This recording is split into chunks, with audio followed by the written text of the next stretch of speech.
divide the sum of 65 by 12 and 12 by 17 by their difference. Means you have to add them first, then subtract them, and then divide them. So first sum 65 by 12 plus 12 by 7. So 65 into 7, 455, 12 12 the 144, upon 12 7 the 84. See, this multiplication you have to do it yourself. Learn the tables up to 30 by heart, because that would be useful to you.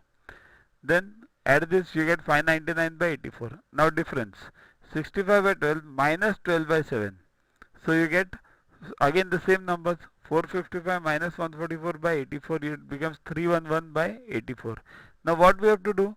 We have to divide the sum by the difference. So 599 divided upon 84 divided by 311 upon 84. So what is the rule to be followed?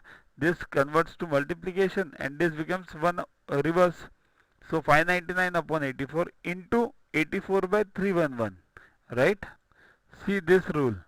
A upon B divided by C upon D equals to AD upon BC. Okay.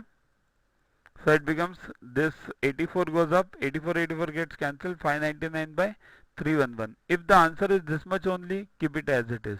If the answer is in mixed fraction, then 311 1 and do the subtraction and then give the answer. Okay.